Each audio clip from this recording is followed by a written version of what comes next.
Oh my goodness. What now? Did you hear this?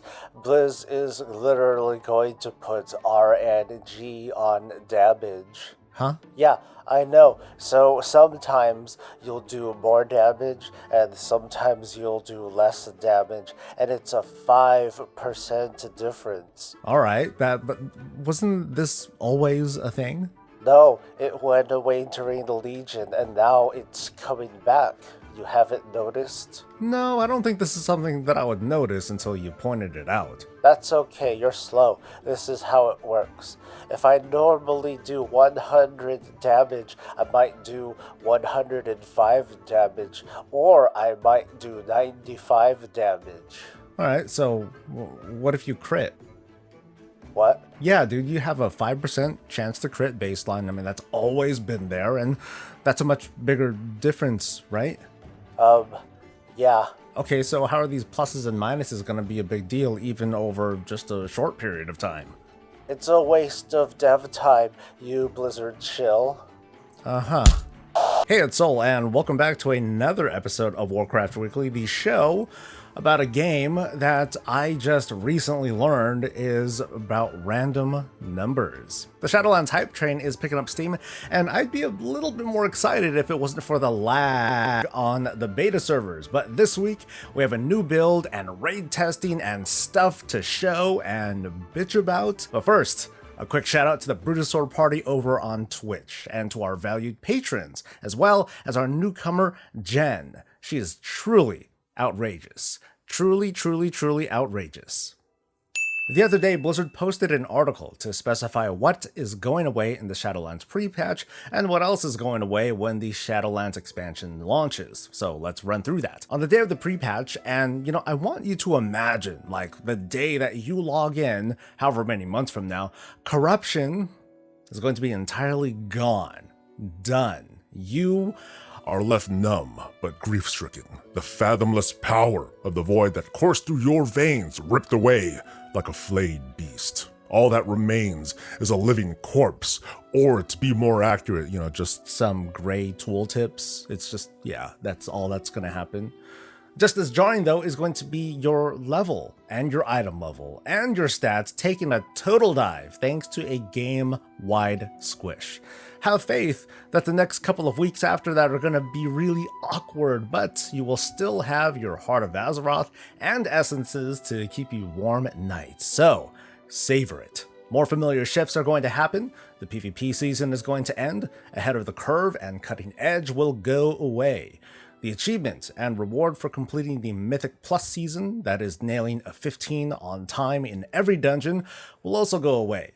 Mad World and the Faceless One title, which is earned from 8.3's best content, 5 masking the horrific visions of Orgrimmar and Stormwind, will also go away.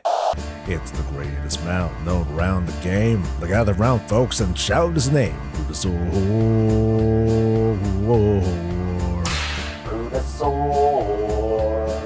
gonna get scarce in the Shadowlands, so pick up that gold as fast as you can. Your obsession is going to be taken off of the MSRP of 5 million gold and put onto the black market auction house for an unknown amount. A tip, if you're trying to get one after the pre-patch, if you're at the black market auction house and you happen to see someone bid above that 5 million mark, send them a private message with an LOL. After the Shadowlands launch, you can expect a few familiar changes like the Mythic Jaina and the Zoth mounts to no longer be a guaranteed drop. The AOTC mount, that quest that gets you the Uncorrupted Voidwing, will go away entirely. You'll also no longer be able to complete the rank 4 essence obtained with Mythic Plus activities, and with that, your path to getting the rank 4 essence achievement and title. And, according to the blog post, your Heart of Azeroth, your traits and essences will deactivate when you step into areas or instances not introduced in the Battle for Azeroth, but from some testing, it might be more like if you step foot into areas or instances introduced after Battle for Azeroth, because, you can still melt boars outside Outland or Draenor with your fireball thing. But your BFA buttons and traits are going to be entirely disabled, as soon as you start Shadowlands content, and your neck will be nothing more than your most powerful neck piece until endgame content. Which leads us to a brief but familiar conversation. Why is Blizzard taking things away? Why the FOMO? To which I would say that, according to Blizzard philosophy, it adds a layer of prestige to rewards earned during its time. To which many would retort that, hey, that's not the point, and I would respond, oh, but you couldn't hear me under all the mounts that I'm buried under. So, few surprises here. The question now is, when is the freaking patch? And the expansion, while we're at it. We can guess, and in fact, I'm going to make one shortly, but in so few words, it's uncertain. Raid testing has barely started, class balancing has only sort of begun, and big pieces like soulbinds, conduits, and class abilities are still being reiterated, which is like, good, right? Time for a history lesson, folks.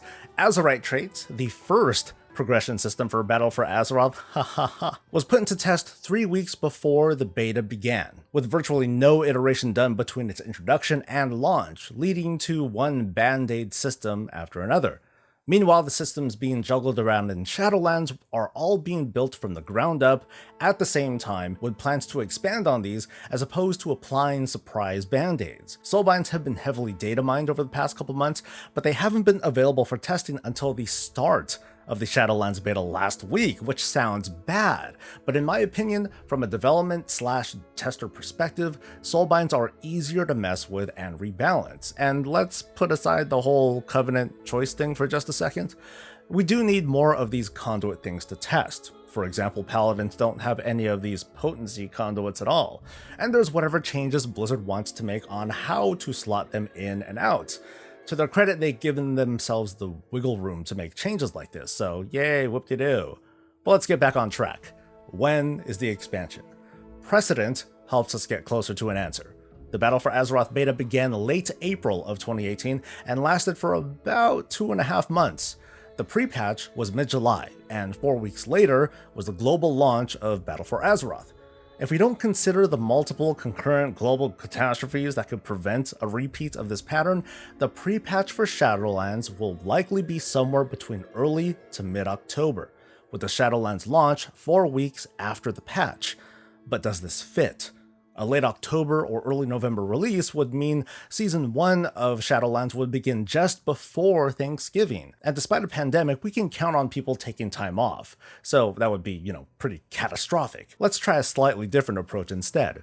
The most effective start dates for Season 1 of Shadowlands in 2020 would be the first week of December, with Mythic starting the week after, where Limit can hold their world first victory party over the next 2 weeks before breaking for Christmas. Yeah, I guess I'm confident. From here, we can piece together a timeline. I'm estimating that we're going to get a 3-month beta which started in mid-July. That'll make it roughly 1 week longer than the Battle for Azeroth beta. That means the Shadowlands pre-patch will drop on October 13th. A pre-patch of 4 weeks, just like the last expansion, means that the launch of Shadowlands is on November 10th.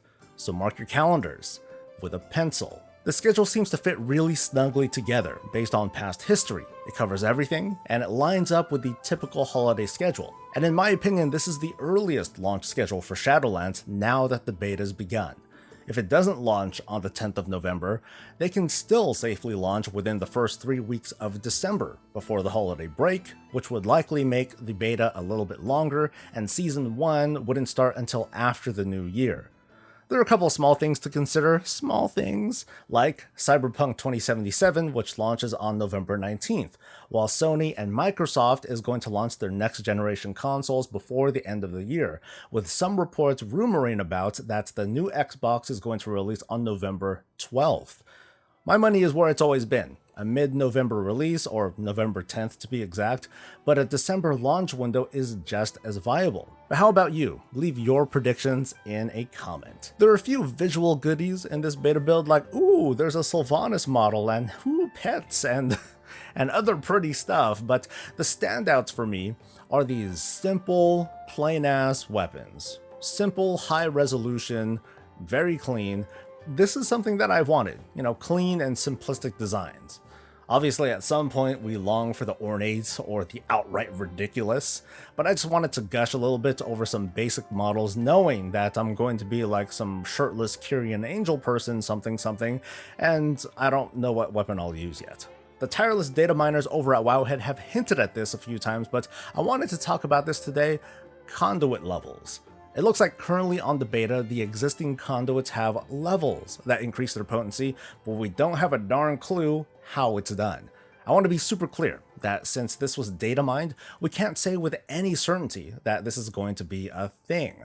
For all we know, these levels are something that's in the process of being scrubbed out, but they first wanted to get conduits in the player's hands for some feedback. But I sat down for a little bit, I wanted to humor myself and think about just what these levels mean from a progression standpoint, but I couldn't shake this nagging feeling that this kind of, well, sucks. I first thought that maybe these conduits can be leveled up by maybe having them equipped and doing content kind of sort of like the days of weapon skills, but then we would game that somehow and it would turn into busy work. Even worse, imagine if we had to gather up multiple conduits and combine them or something. It would super suck having to farm the same bosses week after week in hopes of that stupid conduit. I eventually thought that maybe these levels are a back-end system, something that we don't really see, and it's tied directly with renown. Like, getting a certain level of renown will up the potency of all of your conduits, whether you had them already or you happen to obtain more later. That seems to be the most friendly. Like, in a roleplay sense, it's like further strengthening the bond with your covenant and soulbinds. But I also wondered to myself, if it's going to be that passive, why bother scaling them at all? Just give them to us with a flat value. But please, feel free to share your thoughts and doomsaying. Speaking of why bother, Blizzard announced in a post that they would restore this random 5% damage variance to non-periodic spells in Shadowlands, something that I didn't even know was gone, and probably would not have even noticed would return if it wasn't for this post. So unlike something more noticeable like item level scaling in the outdoor world, this is probably one time Blizzard did not need to share, and this weekly could have been a lot shorter. I'm merely going to describe how I think this works, or how it should work, I don't know, but here we go. When an attack or an ability fires off, all sorts of calculations take place, but somewhere near the end of that calculation, maybe the very end, the value of this final attack can wander between this 5% range, or plus or minus 2.5%, or whatever of the final value. I think that's pretty much it, but apparently that's more than what some people can handle. They've brought up extreme scenarios to drive this narrative that a single damage roll variance equates to a DPS variance, that this is going to cause tremendous lag, and that there's no apparent, quote, benefit to players by reintroducing this mechanic. These are the moments that would test my resolve if it wasn't so funny. It's funny because this sort of speaks to what little there is to actually critique about Shadowlands, even though what is still actually very, very big. This call has relented a little bit, but there's still a low grumbling among the critics that this change is not needed. No one asked for this. It was fine when it was gone, and it's a waste of dev time to have made this change. Don't worry, I'm still okay. You see this sky over here? It's blue. You see those clouds, how they sort of move a little bit? Yeah. No one asked for that, right? I'm not getting anything out of it. How do the players benefit? It sounds pretty stupid to argue about the weather, right? Yeah. You see that little spirit animal thing with the particles? It's glowing? Yeah. What's the point of it glowing? Who cares? You know what? I think I know how to manage the developers better. So, the person who engineered this? No, forget it. They need to do something useful, like make a badass weapon with blood dripping and flames that bleed more blood, right? Or balance the game. Today's gamers apparently have the clout to tell game developers and designers how to, in so few words, set the lighting, the look and the feel, the minor, non-impact details that give a little bit more life and personality into their games. And motivated critics will use any wedge that uses a shred of logic to push their agenda. The comments below will likely prove that. So go forth, brave adventurers, flame me. The internet has only made it more obvious that we're in the middle of a culture that wants to manipulate the lighting, the story, the movie, the game, while it's in development, to their design, because if this new land, rich with lore and exploration and world building, isn't to their specifications, why watch it? Why play it? Which makes me wonder if those critics who are otherwise respectable players and fans of the game that all of us are very passionate about, if they want to play the game that Blizzard makes, or do they want to play the game that they make? Because maybe they're in the wrong side of the business. At the risk of alienating some, or many of you, I've got to ask you all, from your observations, from your toilets, have we gotten soft? Are we too used to complaining? Are we so bored, stuck in our homes with so little to talk about that we're just left to complain? Because I do believe in feedback to improve the feel of the game. Heck, I've said just earlier this week that I prefer fewer and easier to understand procs and bonuses so that 1, determining a gear upgrade doesn't have to be simmed, and 2, to give more credit to our characters rather than the random lightning hammers that we shoot out of our eyes. Which is in fact the same argument as this whole 5% thing, but I think a Twilight Devastation proc gives a much more noticeable impact. It's just a little bit of texture, folks. It's a little bit of flavor. We've celebrated Green Fire. We've praised Blizzard for creating a whole cutscene for those who possessed the corrupted Ashbringer. One class, one spec. Okay, they didn't have specs at the time, but you know what I mean. We have hundreds of mounts that do all the same thing, but we have one that does it all better. We have all sorts of things in WoW that don't contribute directly to gameplay, but do contribute directly to its presentation. I think we can accept the notion that Blizzard crafted for us, and themselves, but more for us, an MMORPG and not merely a performance simulator. I've made a few assertions that Shadowlands will introduce RPG elements to challenge us, like difficult, meaningful choices that will take us down separate and hopefully parallel paths.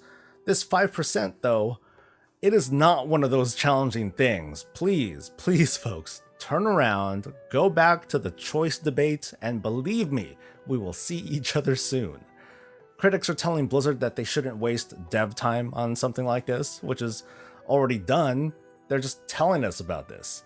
Can you see how I find it ironic seeing critics' energy being wasted here? I mean, it's double ironic because I've been carrying on about this. Yeah, that's the show. Next week is going to be my last week on this stage for a while, I think. I'm going to be doing house-sitting duties once again, but that shouldn't affect a darn thing, hopefully. Beta has been pretty unstable over the past couple weeks, and a lot of stuff is still a struggle to test, namely the Queen's Conservatory. I'm really eager to find out what farming in Shadowlands is going to be like after features like the Tiller's Farm and the Garrison and such. Of course, I'm going to be working on Torghast survival videos, and I hope to have more of that out soon. But in the meantime, thank you so much for coming. I really, really appreciate it so much that you made it to the end. So if you haven't already, please like the video if you enjoyed yourself. Don't forget to follow me over on Twitter, watch me over on Twitch for some Brutosaur action, of course, and subscribe to this channel for more of this and all things Warcraft. We'll see you next week. Until then, stay safe, stay healthy, and stay breezy.